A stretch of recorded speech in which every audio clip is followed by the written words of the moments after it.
اسلام نے کیا کہا ہے بھائی؟ بدگمانی مت کرو، مثبت سوچو، یہ کہا ہے نا۔ صحابی نے عرض کہتا ہے یا رسول اللہ، ایک صحابی نے دیکھا نا آپ کی کیا نیکی ہے کہ نبی نے آپ کو دنیا میں جنت کی بشارت دی۔ انہوں نے کہا کچھ بھی نہیں، رات کو سب سے دل صاف کر کے سوتا ہوں، رات کو سوتا ہوں تو کیا کرتا ہوں، دل صاف، کہ بھائی جس نے الٹی بات کی اس کو سیدھا کر لیتا ہوں۔ یہی ہوتا ہے نا کہ وہ یہ جو کہہ رہا تھا یہ غلط مطلب نہیں ہے، اس کا صحیح مطلب بھی لیا جا سکتا ہے۔ وہ فلاں جو مجھ پہ غصہ ہوا تو اصل میں حسد کی وجہ سے نہیں، اس کے دل میں میری اصلاح کا جذبہ بہت زیادہ ہے، اس لیے وہ ایکسائٹڈ ہو گیا۔ سمجھ رہے ہیں کہ نہیں سمجھ رہے ہیں؟ دل صاف کر کے سونا یہ بہت بڑی نیکی ہے۔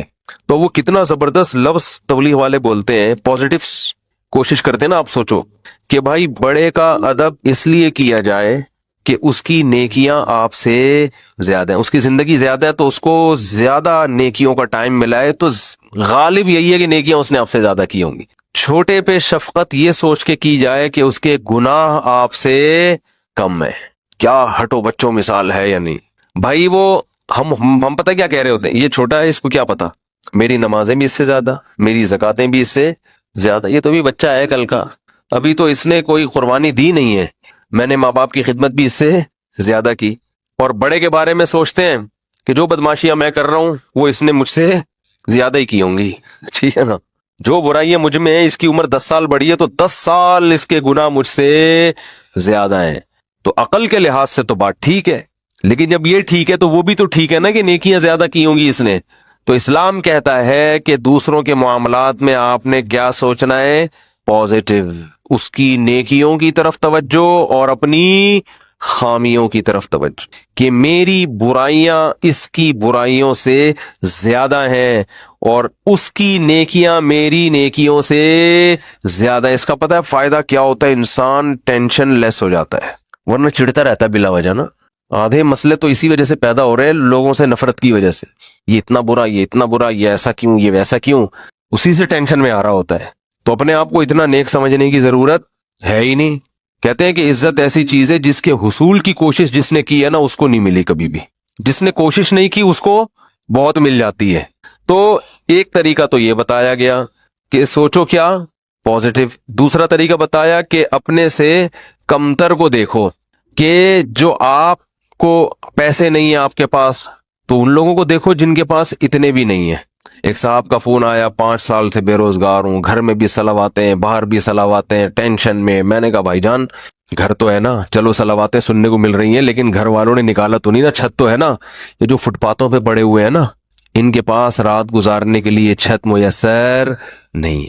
میں نے کہا گھر میں ناشتہ بھی مل رہا ہے، دوپہر کھانا بھی مل رہا ہے، صلواتیں سنانے کے بعد مل رہا ہے لیکن مل رہا ہے نا ٹھیک ہے۔ اور صلواتیں باپ دادا کی طرف سے مل رہی ہیں نا، کوئی یہ تھوڑی کہ پڑوسی سنا رہے ہیں، وہ تو اپنے لوگ ہیں۔ تو اس لیے میں لوگوں سے 2 باتیں لازمی کہتا ہوں کہ ہسپتالوں میں بیماروں کو جا کے دیکھا کرو، جو خطرناک بیمار پڑے ہوئے ہیں نا، کوئی فالج میں نظر آئے گا، کوئی ڈائلسس پہ ہوگا، کوئی کیا عجیب عجیب آپ کو بیمار نظر آئیں گے۔ دوسرا، ایدھی سینٹر کے مردہ خانے چکر لگا لو آج اس لیے کہہ رہا ہوں کہ پھر اگلے ہفتے تک بھول جاؤ گے۔ یہاں سے جب بیان کے لیے جاؤ نا، بیان سے فارغ ہو کے تو ایدھی سینٹر کے مردہ خانے کو ذرا ٹچ کرتے ہوئے قبرستان میں تو اصل میں اس لیے عبرت نہیں ہو رہی، وہ مردہ تو نیچے چلا گیا نا، نظر تو آ نہیں رہا وہ۔ جب آپ ایدھی سینٹر کے مردہ خانوں میں جاؤ گے تو بڑے بڑے فنٹر آپ کو برف کی سیلوں پہ لیٹے ہوئے نظر آئیں گے۔ بڑی امیدیں تھی، ہم یہ کریں گے، ہم یوں کریں گے، ایسا کریں گے، فی الحال بحریہ ٹاؤن میں 3 پلاٹ تو لے لیے، ایک اور ہو جائے، طارق روڈ کی 2-4 دکانیں بھی ہو جائیں، ذرا آباد علاقہ ہے، اور دوسری شادی بھی ہو جائے۔ مفتی صاحب کے بہت سارے ہم نے بیانات سن لیے، اور پھر ایک سر دبائے گی دوسری پاؤں دبائے گی، ٹھیک ہے نا۔ ایک صاحب مجھے کہنے لگے میں دوسری شادی کا سوچ رہا ہوں کیونکہ میرے گھر میں بیگم جو ہے نا وہ کام کاج کرتی ہے، میری خدمت تو کپڑے وپڑے استری نہیں ہوتے، تو ایک اور آ جائے گی تو اس کا کام کیا ہو جائے گا، ہلکا ہو جائے گا، وہ استری کر دے گی یہ گھر کے۔ میں نے کہا میرا خیال ہے کوئی مریخ سے آیا ہوا آدمی ہے بھائی تو، کیونکہ اس زمین میں لوگ اس طرح کی باتیں، نارمل آدمی اس طرح کی باتیں نہیں کرتا، وہ مریخ سے آیا ہوا ہوگا کہیں سے، اس کو پتہ ہی نہیں زمین میں۔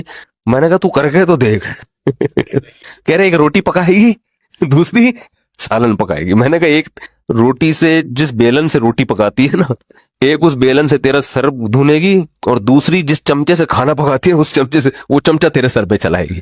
تو آپ کہتے ہو یا تو کبھی ترغیب دیتے ہو کبھی ڈراتے ہو، تو میں ترغیب دیتا ہوں مگر اس نیت سے نہیں کہ ایک پاؤں دبائے گی تو ایک کھانا پکائے، یہ نہیں ہوگا۔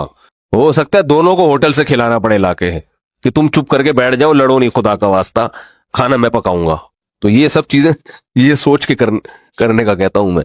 تو خیر, تو دو چیزیں اور بھی بہت ساری چیزیں اس میں. بنیادی چیز کیا ہے, بیماروں کو دیکھو, معذوروں کو دیکھو.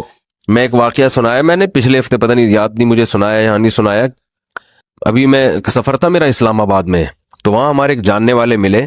انہوں نے وہاں اسلام آباد میں ایک بہت بڑے تاجر ہیں, بہت بہت بڑے تاجر ہیں, کروڑوں روپے کا بزنس ہے ان کا. ان کا واقعہ سنایا کہ جوانی میں اس آدمی کی آنکھوں کی بینائی چلی گئی. کوئی بیماری ہوئی ہے, بس ایک دم بینائی چلی. ہو جاتا ہے بعض دفعہ, کوئی ایسا اٹیک ہو جاتا ہے. وہ بیچارہ علاج کرا کے تھک گیا, اس کی بینائی واپس نہیں آئی. تو انہوں نے بتایا کہ وہ ایک دن نیچے نا اسلام آباد میں وہ بنگلہ ہے اس کا جہاں وہ رہتا ہے, نیچے ایک شکرکندی بیچنے والے نہیں ہوتے, کندھے پہ رومال ہے, شکرکندی بیچ رہے, شکرکندی نہیں سوری, یہ جو بھٹا بیچ رہے ہوتے ہیں نا, دانے, مکئی کے دانے بیچ رہا تھا.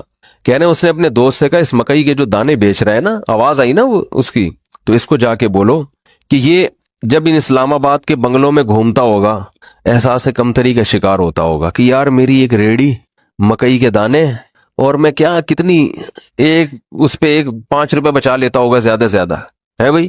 تو میں غریب آدمی ہوں اور یہ کتنے بڑے بڑے لوگ ہیں جن کے بڑے خوبصورت بنگلے, اور میں ایسا غریب. تو اس نے, جس کی آنکھوں کی بینائی چلی گئی نا, اس نے کہا اپنے دوست سے کہ اس کو جا کے بتاؤ کہ تو اپنی آنکھیں مجھے دے دے اور میرا بنگلہ لے لے, اور یہ بھٹے کی ریڑی کس کو پکڑا دے, مجھے پکڑا دے, میں اس پہ راضی ہوں. یعنی اگر یہ قدرت میں ممکن ہے, بہت مشکل ہے بات سمجھانا.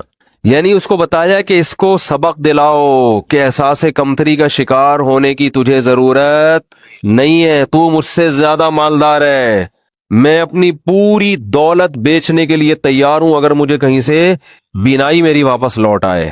یعنی اگر قدرت مجھے یہ آپشن دے کہ بھائی تو اس مکئی بیچنے والے کی جگہ ریڑی میں صدائیں لگا رہا ہے دھوتی پہن کے اور پھٹے پرانے کپڑے پہن کے گھوم رہا ہے, ہم تجھے اس کی جگہ لے آتے ہیں لیکن آنکھیں مل جائیں گی, اور اس کو بنگلے میں لا کے بٹھا دیتے ہیں لیکن آنکھیں اس سے چھین لیں گے.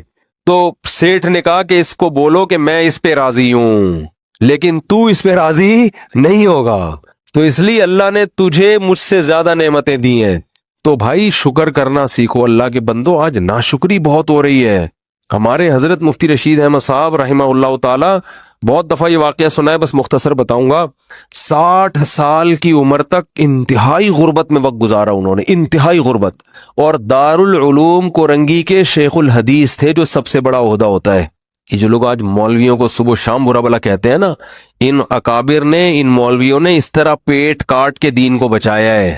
سمجھ رہے ہو, پیٹ کاٹ کے, اتنے بڑے بڑے عہدوں پہ بھی تنخواہیں نہیں ہیں, ایسے پیٹ کاٹ کے دین کو بچایا ہے. تو حضرت فرماتے ہیں کہ ہمارے پاس صبح ناشتے میں انڈا خریدنے کے پیسے نہیں ہوتے, تو روزانہ دال. ایک دن ایک مہمان نے کہا کہ آپ کے جب بھی آؤ دال ہی پکی ہوئی ہوتی ہے. حضرت فرماتے ہیں ہم نے تو کبھی سوچا بھی نہیں تھا روزانہ دال کھاتے ہیں. اس نے کہا کہ روز دال پکی ہوئی ہوتی ہے.